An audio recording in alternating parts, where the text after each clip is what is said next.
Risalah Raden Saunggaling. Joko Bere nama kecilnya. Setelah berhasil menangkan lomba Cumparingan dan pepet alas nambas kelingan, Joko Bere mendapatkan gelar Raden Saunggaling. Joko Bere lahir di suatu perdikan bebas bernama Wida Donowati yang sekarang disebut Lida Wetan. Ayahnya seorang temenggung di Surabaya bernama Panji Surengrono bergelar Jangrono III. Ibunya seorang wanita darah biru keturunan Mataram bernama Raden Ayu Dewi Sangkra. Joko Bere lahir pada tahun 1700-an saat Nusantara di bawah kendali Mataram Kartosuro yang sedang mengalami masa sulit akibat perjanjian Jepara tahun 1677. Semua bawahan Mataram Kartosuro termasuk Surabaya harus membayar utang perang pemerintah Amangkurat kepada VOC. Utang itu timbul karena VOC telah membantu Amangkurat II menumpas pemberontakan Trunojoyo. Kondisi itu diperparah pada 11 November tahun 1743 saat Pakubuwono I kembali meminta bantuan VOC untuk merebut tahta Kartosuro dari Amangkurat IV. Sebagai imbalannya, selain harus membayar biaya perang ke VOC, Kartosuro juga harus menyerahkan wilayah perdagangan Nusantara bagian timur ke VOC.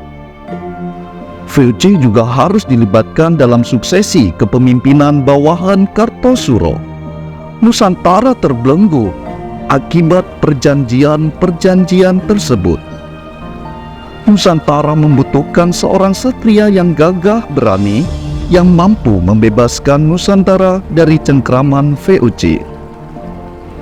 Sejak dalam kandungan, Joko Bere sudah ditinggal oleh sang ayah ke Kadipaten Surabaya.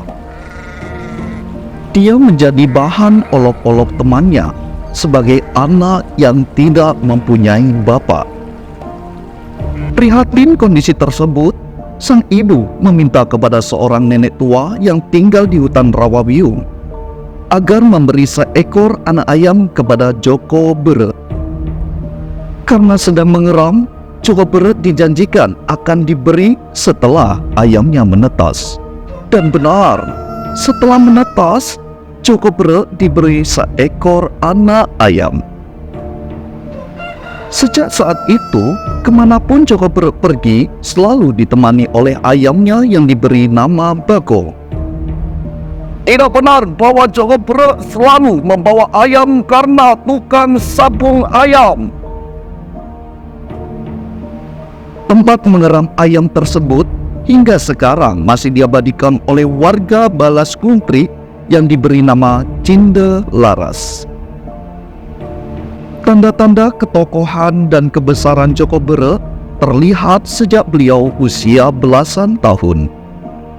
Pada saat masyarakat Pegunungan Kendeng sebelah selatan yang sekarang menjadi daerah Warugunung mengalami kesulitan air bersih.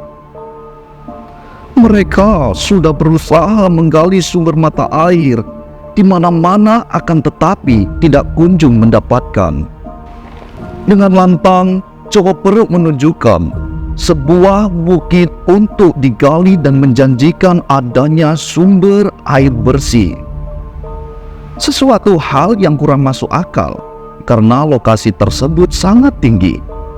Akan tetapi, setelah warga sekitar menggali bukit tersebut, terbukti mengeluarkan air bersih. Sumber air tersebut sampai sekarang masih diabadikan oleh warga sekitar dan diberi nama Sumur Bumi atau daerah Warugunung. Menginjak dewasa dengan bekal cinde dari ibundanya, Joko Bere mencari sang ayah di Kadipaten Surabaya. Meski mendapat rintangan dari saudara tirinya, Raden Sawung Rono dan Raden Sawung Sari, akhirnya Joko Bere bertemu sang ayah. Meski menunjukkan bekal cinde yang dititipkan sang ibunda, Janggrono tidak serta-merta mengakui Joko Bere sebagai anak. Joko Bere diuji dengan merawat 144 ekor kuda. Selama dalam perawatannya, jika ada kuda yang mati, maka Joko Bere dianggap gagal dan tidak diakui sebagai anak. Itu merupakan sarana Janggrono untuk menempa jiwa kepemimpinan Joko Bere kelak jika menggantikannya. Sementara itu, Janggrono III yang tidak tega melihat rakyatnya miskin dan tidak mau membayar upeti ke VOC, sikap membangkang ia membuat VOC dan Kartosuro berusaha melengsarkan Janggrono sebagai tumenggung di Surabaya agar tidak terjadi pertumpahan darah. VOC dan Kartosuro membuat siasat dengan mengadakan lomba jumparingan atau memanah. Siapapun yang berhasil jumparingan bendera Tunggul Yuto yang berada di belakang kitiran Menorokala yang sedang berputar akan diangkat dan diakui sebagai tumenggung di Surabaya menggantikan Janggrono.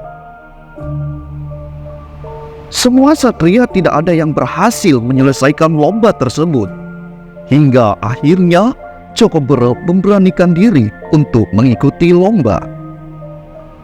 Sebelum memanah, Joko Bere melakukan ritual doa dengan menyebut leluhur dan Tuhan yang Maha Kuasa.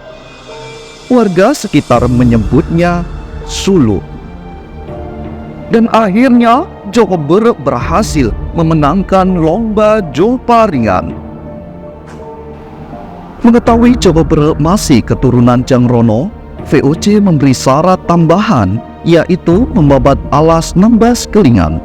Syarat yang hampir pasti tidak bisa dipenuhi karena alas Nambas Kelingan terkenal gaib dan sangat angker.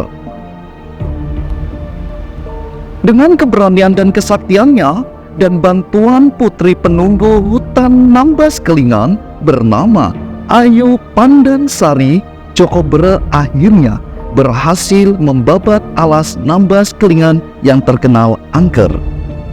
Hingga saat ini, wilayah tersebut menjadi sebagian besar seperti Gresik, Benowo, hingga Perak. Dan Joko Bere dijuluki sebagai Babat Surabaya. Sebenarnya Prabu Cokroningrat dan ayahnya sudah membuat gelar kebangsawanan untuk Joko Bere sebagai Raden Sawunggaling. Akhirnya Raden Sawunggaling berbalik membunuh Belanda atau VOC di Surabaya sampai Batavia. Sejak saat itu, Nusantara terbebas dari cengkraman VOC. Tapak perjalanan Raden Sawunggaling mengusir VOC di beberapa daerah memberi kesan yang mendalam di masyarakat sekitar. Sehingga nama Sawunggaling banyak diabadikan sebagai nama jalan, nama gedung, nama sekolah, ataupun nama organisasi.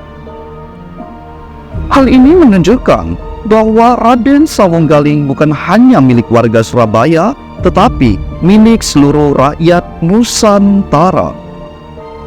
Kondisi ini bertolak belakang dengan sejarah yang tertulis bahwa VOC bubar pada tahun 1977 karena bangkrut. Benarkah VOC bubar karena bangkrut? Ataukah VOC bubar karena diusir oleh Raden Sawunggaling?